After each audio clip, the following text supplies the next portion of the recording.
Foxes have holes, birds have nests, and wasps have figs? Figs have been a staple of the human diet for thousands of years. But we share that culinary attraction with an unlikely friend, a wasp. The appropriately named fig wasp spends most of her time finding fruiting figs for fraternal fraternization. But even a seemingly charmed life on the fruit-based housing market comes with a certain level of disturbing barbarity when wasps get involved in life, death, and taxonomy.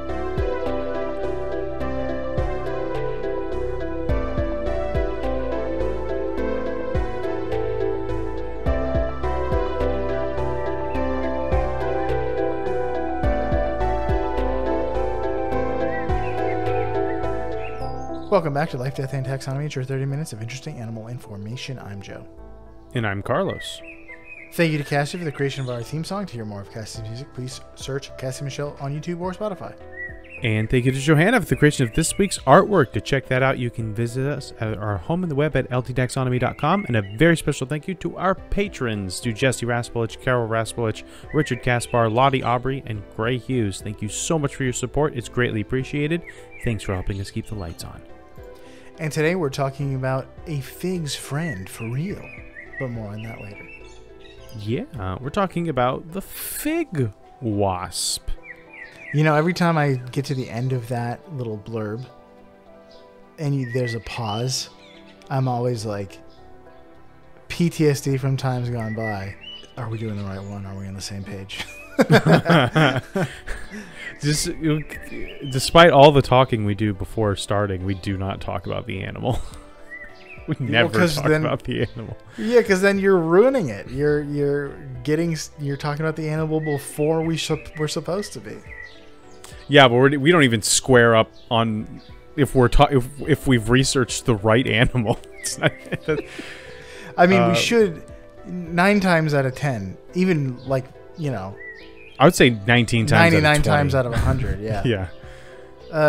We get it right because it's a list. We have a list. But every once in a while, somebody reads the list wrong or something. Yeah. Mistakes happen. Humans be humans. But this time we did it right. Fig wasp. Yes, we're talking about the fig wasp. For some reason, no one's college football mascot is the fig wasps.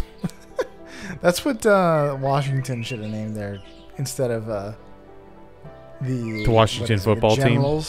Yeah, then it was the Generals, I think, or the Commanders. Commanders should have been the Washington Fig Wasps. I mean, it's the FAU burrowing owls. Like, you can get specific. I mean, it's not. The mascot is technically not a burrowing owl, but it's inspired by burrowing owls. Because the mascot, like the iconography, has the tufts of ears, and burrowing owls don't have that. Oh, and they will right. bring a big owl like on somebody's arm, and it's not a burrowing owl. It's like a huge barn owl or something. Oh, it's like interesting. A screech or something. Screech owl. Yeah, I guess they do have the tufts of ears, and burrowing owls don't. So never mind. You can't get specific. It's just owls, or it's just wasps. And I think there is a wasp team. Or there's the hornets. Yeah, there's. Yes. I don't know what sport or place that is. I just know there are hornets. Oh, I was gonna play this TikTok I saw, but it's a simple concept. There's a guy who's like he's reading like a post on Tumblr or something or Twitter, and he's like, "What if we just named our sports team after the most populous species in the sports team's area?" And then there's a list, and it was like all mosquitoes. New York ants, Cincinnati ants, Washington ants.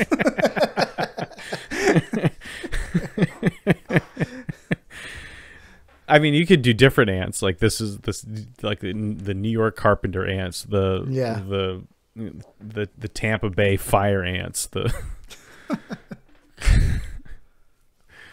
the Bolivian bullet ants. You know, all the good stuff.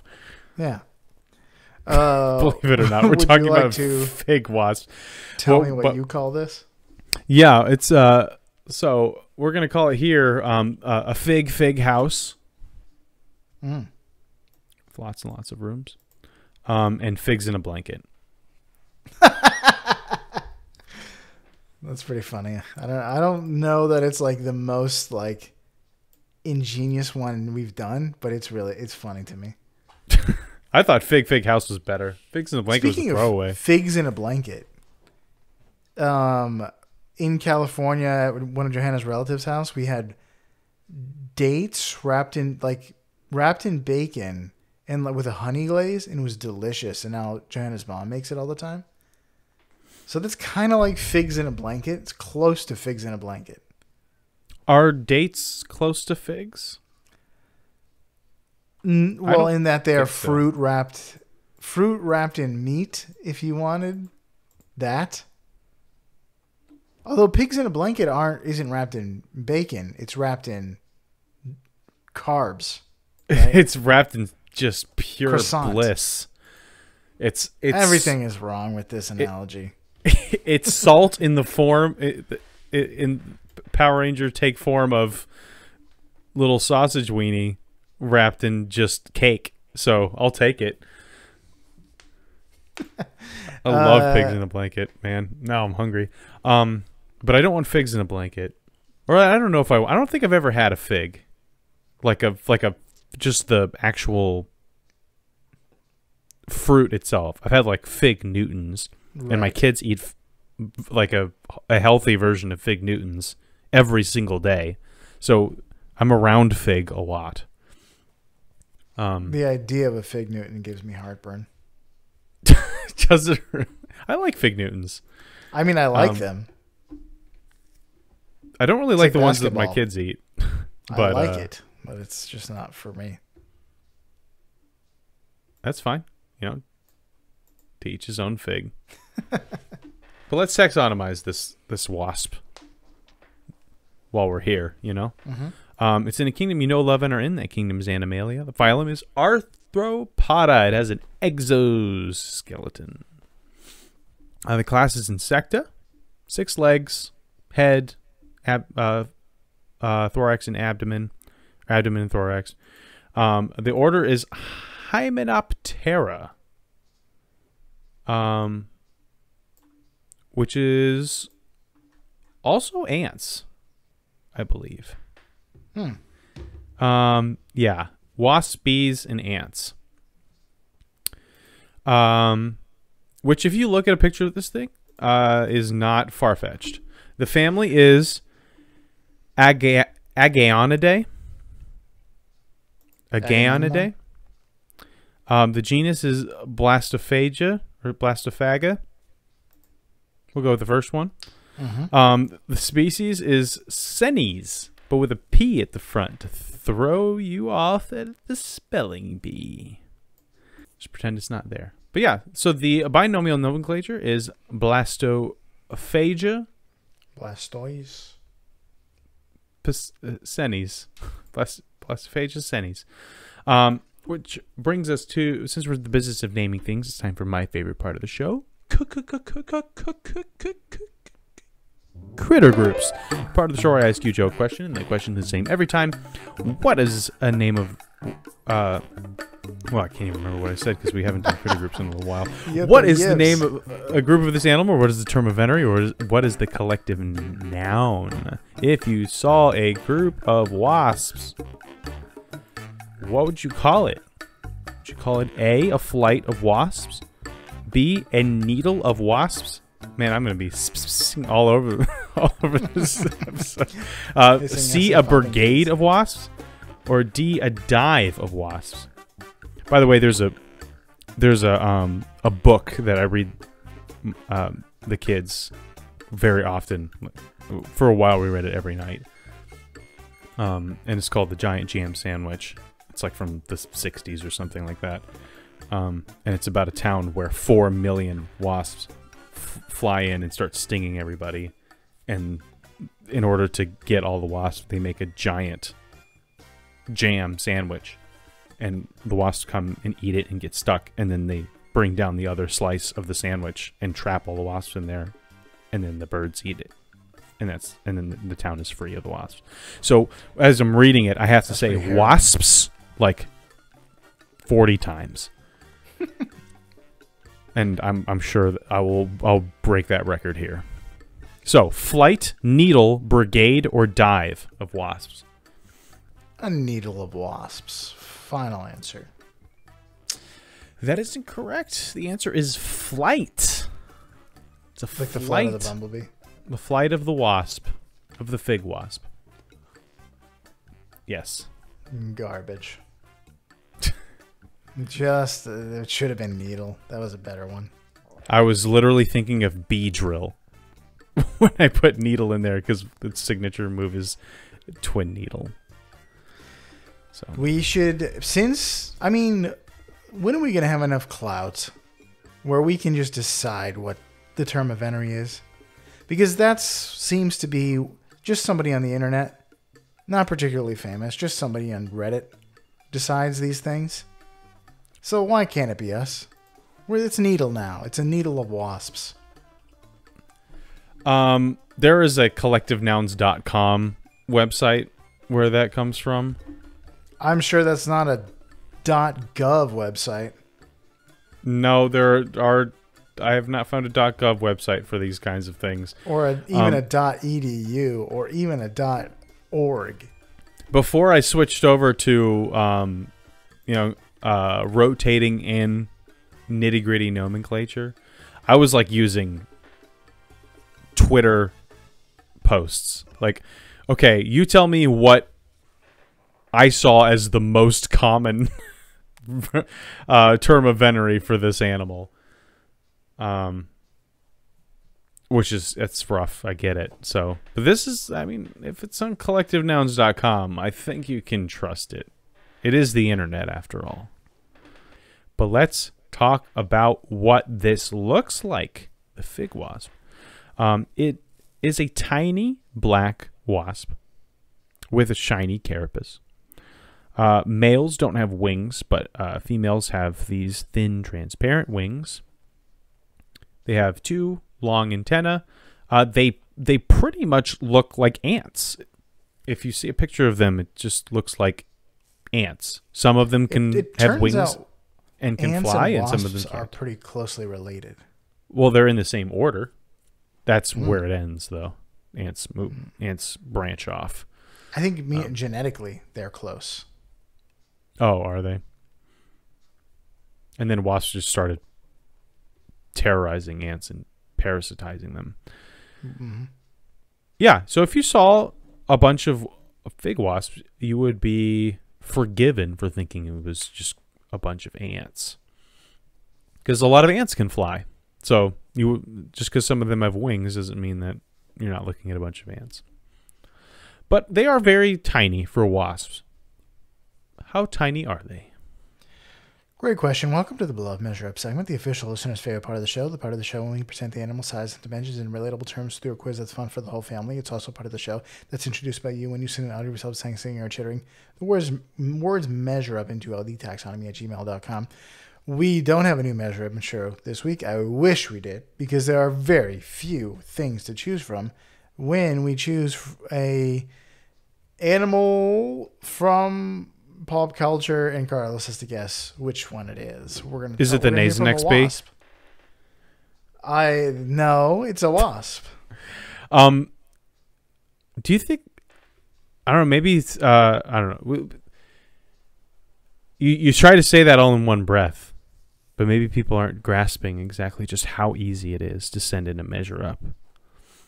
You just go on your phone, and you go to the voice memo thing if you have an iPhone. I don't know what it is on the plebeian devices. And you just say measure up into it. Measure up. And then you stop recording.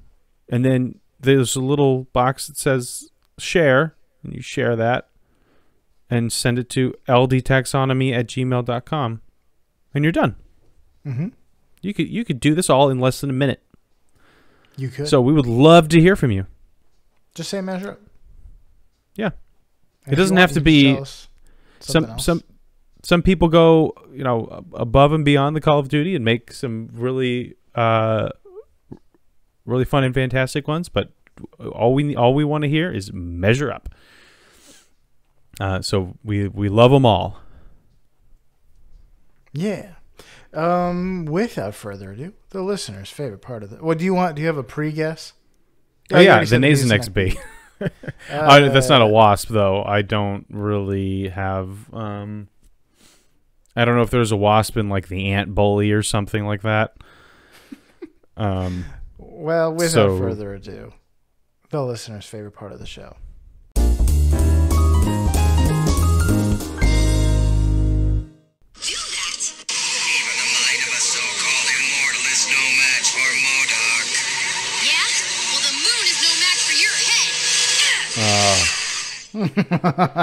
Wow. If it hadn't been for the mention of the word MODOK, I would have been completely lost. But I forgot that there is a Marvel character named Wasp. Yes. They made like 3 movies about it, and I can't. And I the most forgettable character. Searched YouTube for any memorable line from the Marvel Cinematic Universe movies. And wouldn't you know it, there's a dearth of memorable Wasp lines in those movies. Wouldn't you know it, there's a dearth of memorable Marvel Cinematic Universe lines after 2019. So, although I think Ant-Man and Wasp was from before that. It must have been. Yeah. But man, talk about forgettable. It's the most medium. It's extremely medium. It's movie. Very vanilla. It's aggressively medium. Aggressively in the middle. It exudes mediumness. It's as there as it can possibly be. So, yeah. It was. But what you just showed must have been from like a cartoon or something, or from like the Avengers, the Marvel Ultimate Alliance or something. Yeah, Marvel's Avengers for fun. I don't know the name. I can't remember the name of it. But. Marvel's Avengers for fun.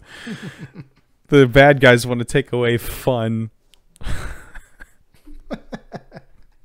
They're Earth's mightiest heroes. I'm so happy they're here. That actually might be the name of the show. Yeah. Let's talk about length. They're 2 millimeters or 0.079 inches. They're quite small. So how many fig wasps go into the distance traveled in the Apostle Paul's missionary journeys? All of them? All 3 or 4? Yes. Here's a hint. Paul, 3 or 4 is the exact right amount. Here's a hint. Paul went on 3 missionary journeys and was also taken to Rome, where he continued to write letters. So I think after he was arrested and taken to Rome.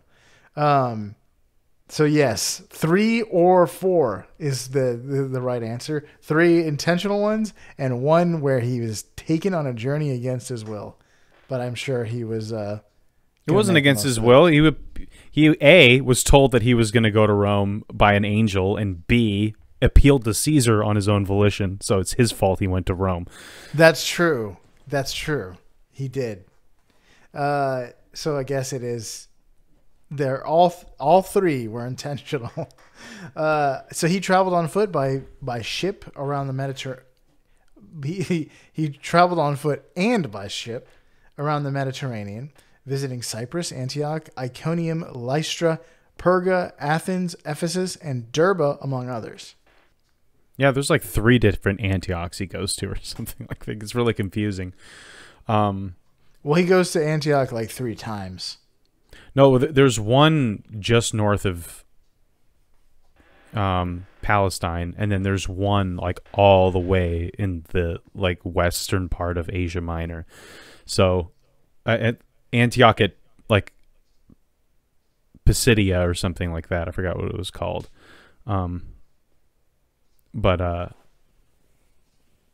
Okay, I have no idea how far this is. It's 3 very long circuitous routes. In an area of the world I know. Circuitous route is my favorite Star Wars character. That's a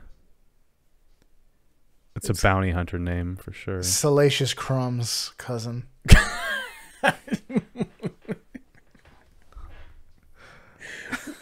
Did you just come up with salacious crumbs? Or No, is that a thing? that's a real.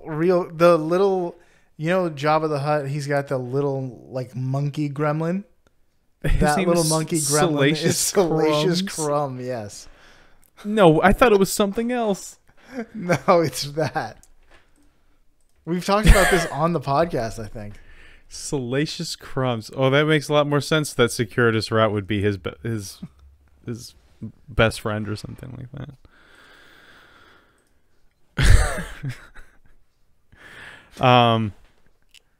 That's like a Benedict Cumberbatch thing where you could just take that name and go for miles with it.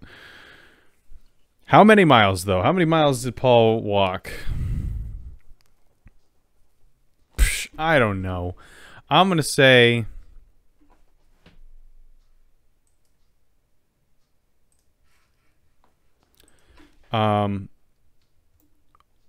500.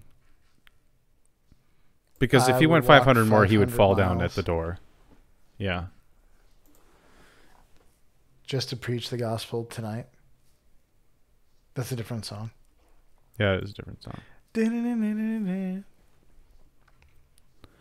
I mean, they are the Proclaimers, aren't they? the I would walk 500 miles song. I forget. I don't even know what it's called. I would walk 500 miles yeah, they are that is the Proclaimers. So that makes perfect sense. Huh. Okay. Once again, I am drawn. I have to thank Remember the Titans for permanently allowing me to remember that there are 5,280 feet in a mile. And that's me thanking a sports movie for something.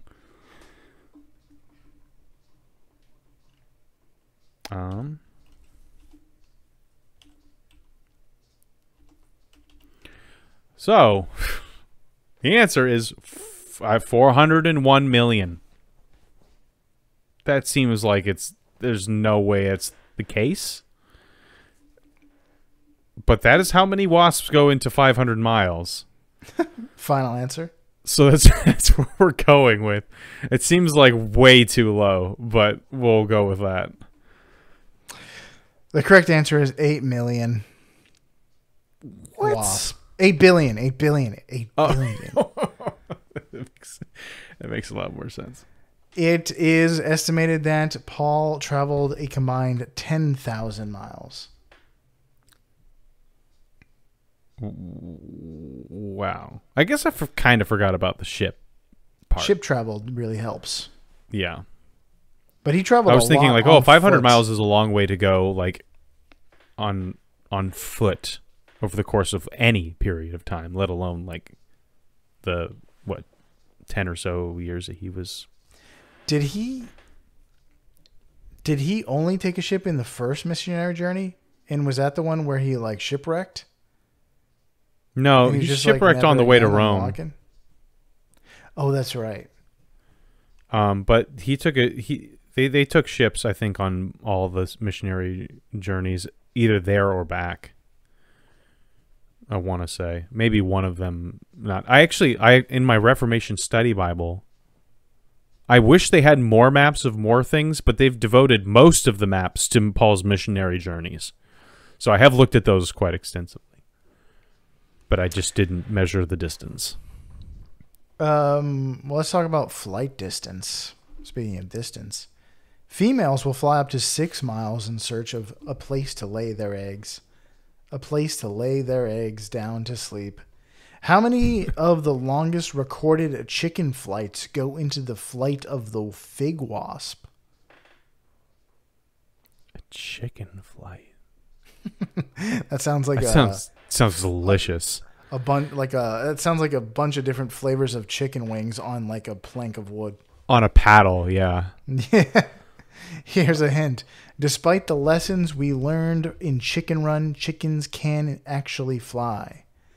But not very well. And the Chicken Run chickens probably can't because they just have arms. They don't even have wings. Yeah, and they're They need thrust. They came out with a sequel to Chicken Run. I'm kind of interested in looking and watching. They're ground birds at heart, but they are more upperly mobile than a penguin. So there's that.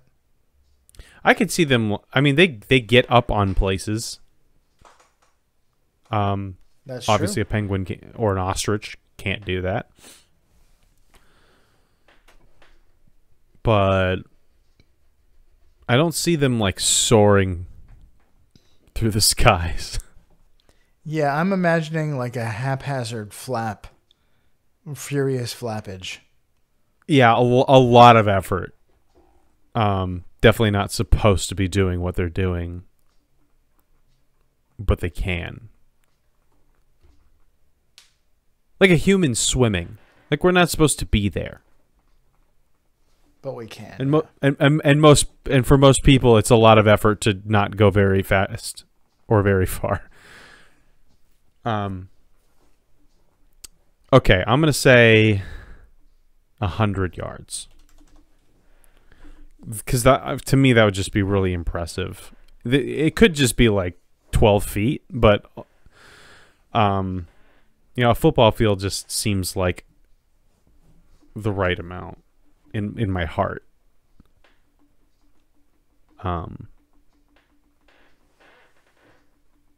Which is where a lot of the cholesterol from the chicken I eat goes. Okay.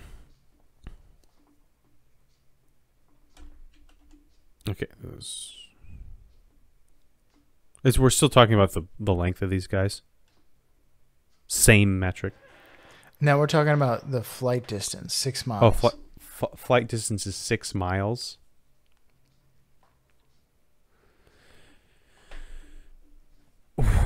Okay, whoa. So, did you say how many chicken flights? Oh, how many chicken flights go into? Okay. Cold beer on a Friday night. Pair of jeans that fits just right. It's a chicken flight.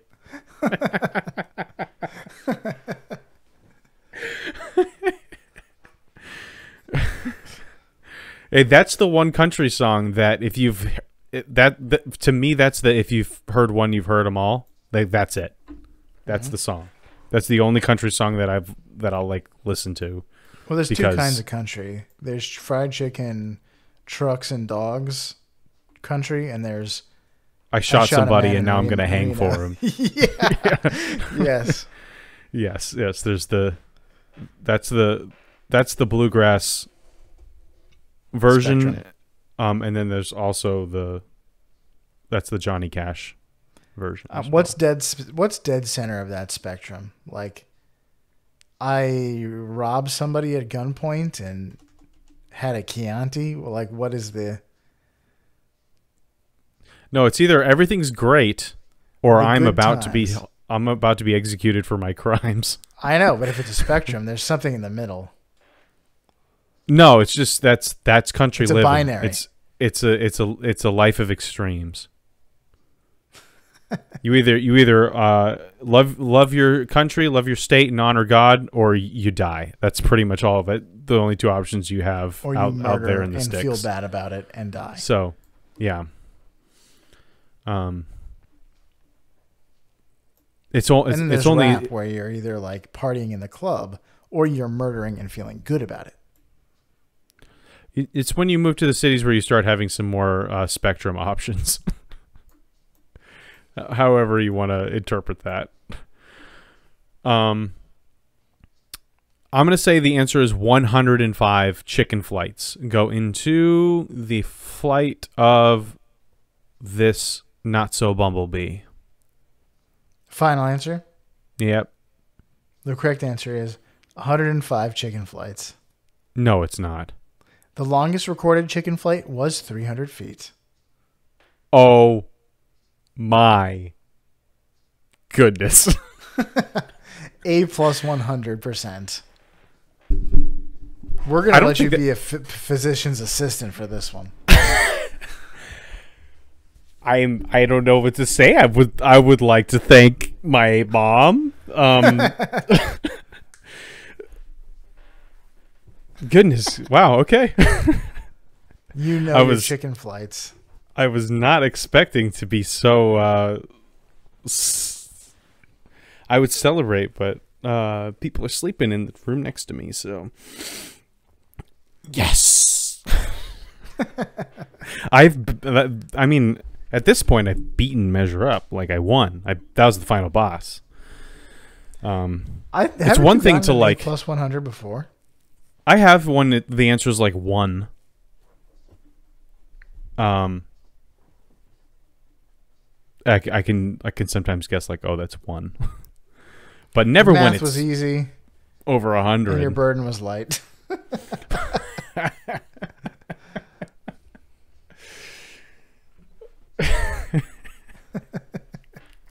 There's lots of biblical references here. I mean, there's going to be more actually. Yeah, figs. These figs aren't so barren. Like the barren fig tree. Okay, that's awesome. I'm so happy I got that right. I will rest on these laurels until the end of time. Do you have any fast facts? The next time that I am septillion off, you'll just remember this victory. I will remember this one. this victory. May lose the war, but I won that battle. Fast facts, I have very few because a lot of them have to deal with the major fact, and we are already over time. So, they live wherever figs grow, which is mostly the southern Europe, near the Mediterranean. So, that includes Italy, Greece, other places, I'm sure, Turkey. Figs are very prevalent in around the Mediterranean. And we have had a lot of biblical references, and that's because most of the Bible takes place around the Mediterranean. It's basically fig territory there. The Bible takes place in fig land. Fig land. Mm-hmm. Figment. The only thing I have is that they don't live very long. They have an interesting life cycle, which I'm sure we'll talk about, but it only lasts about a week at most. Mm-hmm. So, why don't you tell us what the major fact is? I'm calling this major fact fig friend. Figs are a unique plant in that their flowers are on the inside of the fruit. So if you ever cut a fig in twain, you can see all these like weird little like tendrils going inward towards the center of the fruit. Those are the flowers. But if you cut open a common fig, you're not really going to see that. We'll get into that later. But if the figs are on the inside, if the fig flowers are on the inside, how do they get pollinated? So there's a small opening inside in each fig, but it's so small that very few things can get inside. The fig opening is called the ostiole, by the way. Nice. However, small female fig wasps are able to slip into this hole, but it's such a tight squeeze that they lose their wings and antennae in the process.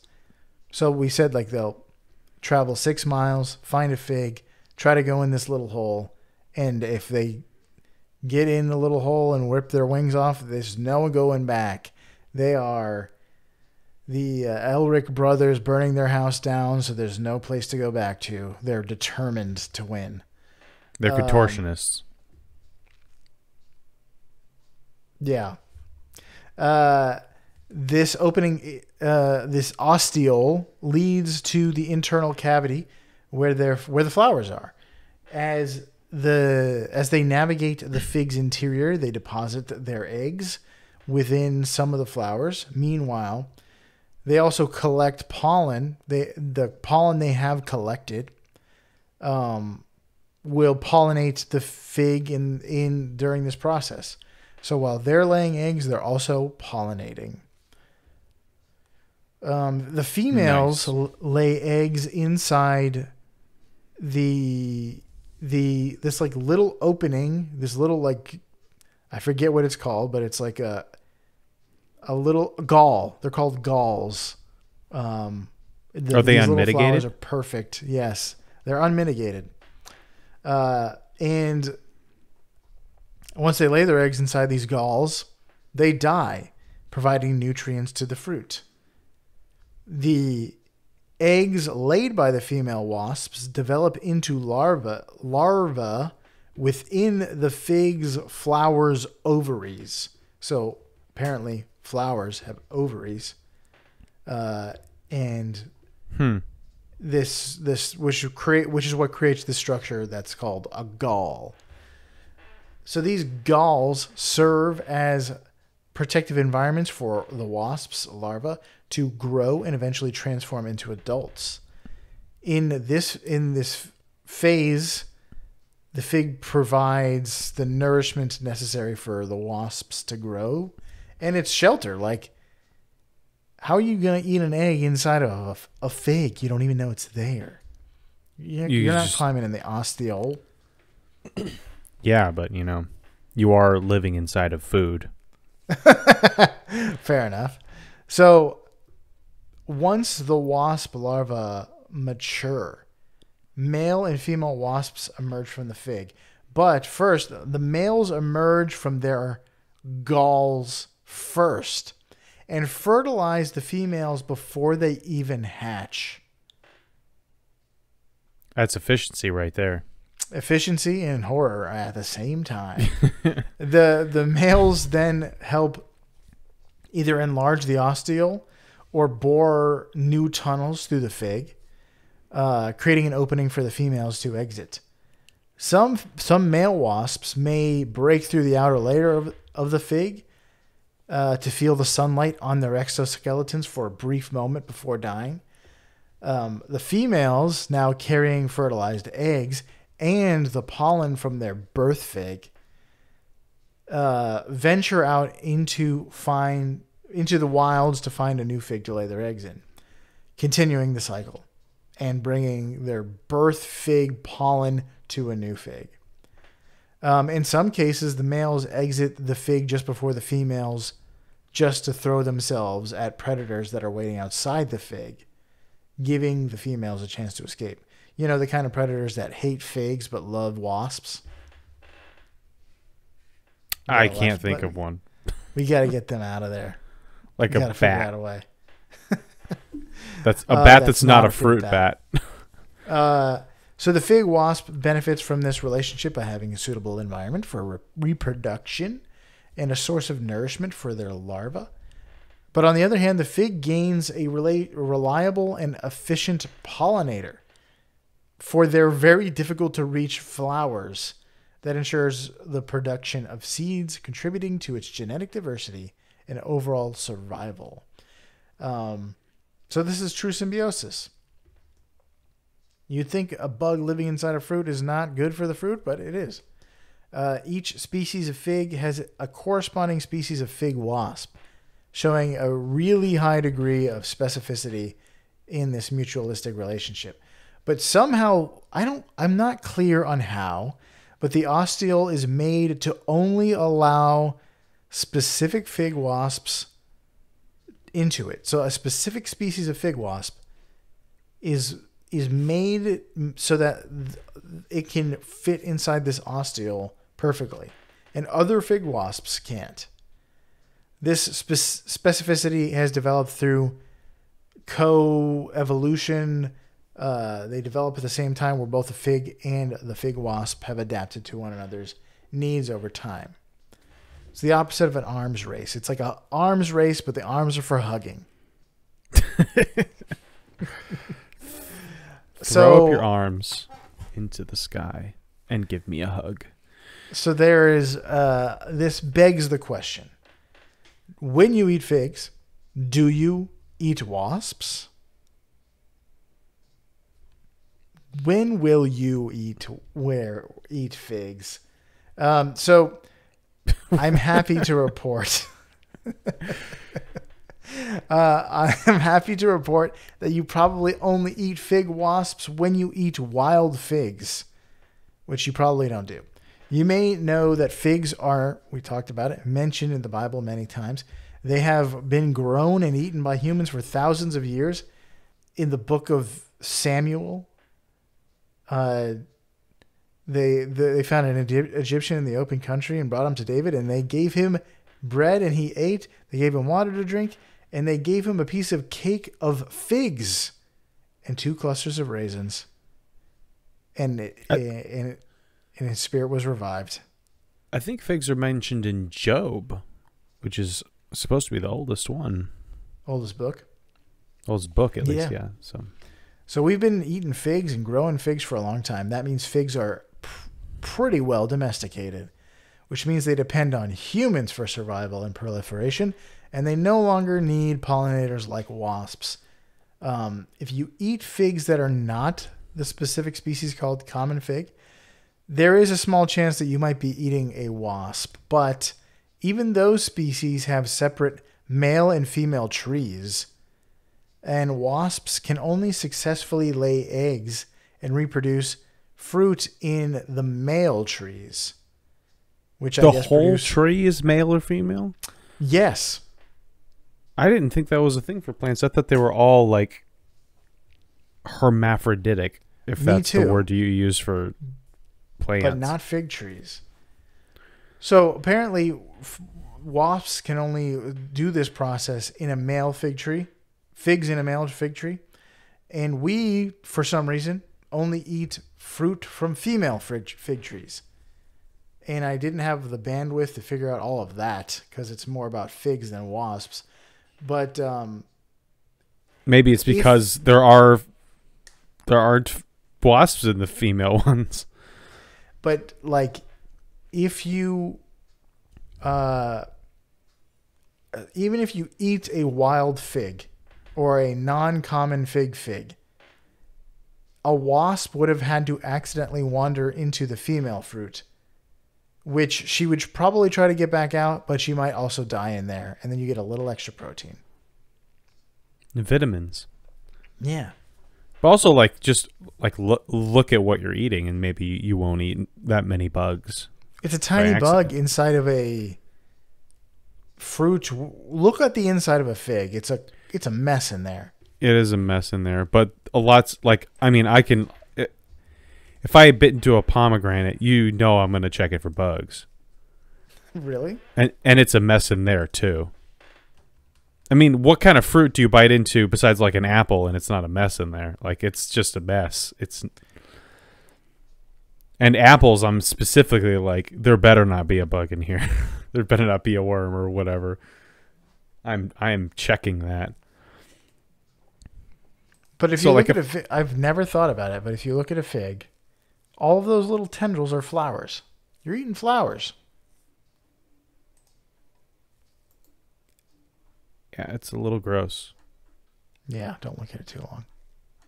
It's a little on that like cluster side. It looks like the root in remnant, or it is a little clustery. We recently got a strawberry where all of the seeds on the outside of the strawberry, which they're not the seeds. They're not strawberry seeds. I think the seeds are on the inside.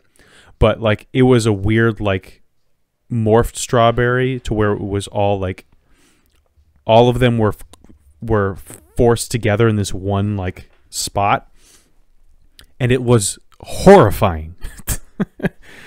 Because usually they're all spread out and kind of even, but this one was like, it was like a mouth.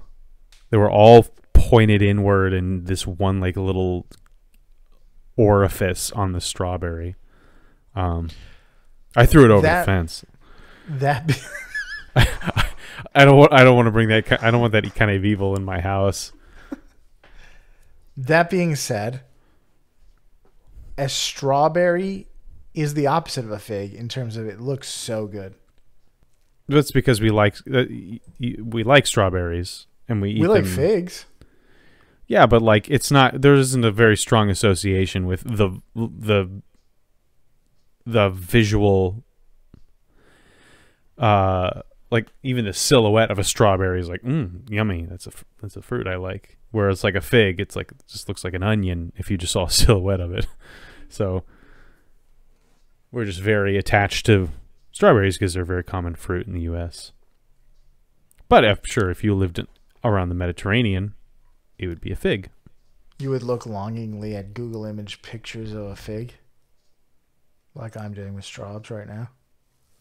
With those delicious straws. I mean, I love passion fruit, but man, I don't want to look at it at all. You don't have a passion for its looks. I don't have a passion for its looks, but I want to eat it. Oh man, it looks disgusting. It looks like it looks like a larva inside of an egg. A passion fruit? Yes. Yeah, it's rough. I mean, it's like a pomegranate full of jelly. Full of yeah. Clear jelly. But it tastes so good. Well, that's all I got. All right. My sister sent me a video of this, and it was like horrifying. But I'm so glad to learn. Like, I think the video was like, we probably eat wasps in figs. And check your Fig Newton for wasps. We probably don't. I don't eat much wasp. Sometimes a pomegranate looks like a bowl of macaroni. And macaroni is delicious, so we're right back where we started. It's like someone hollowed out a plum and stuck some mac and cheese in there. Some Kraft. All right, that's the fig wasp. For you out there in Podcastia, hatch out of your cocoon, settle into a nice, juicy fig, and have the gall to find your true home, like a fig wasp here in life, death, and taxonomy.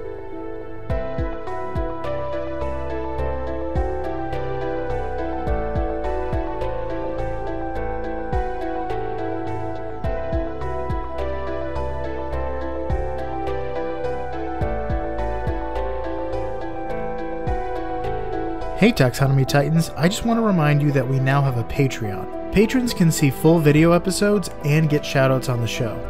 But ultimately, it's a way for you to help us cover some costs and get even better. Still, reviews are the best way to help us grow. So if you haven't left one yet, we'd really love to hear from you. As always, thanks for listening and engaging.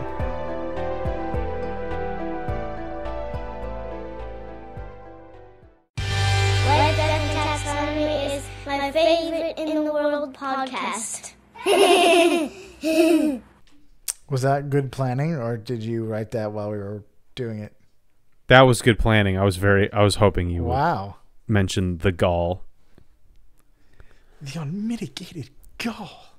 The audacity, the impudence, the unmitigated gall.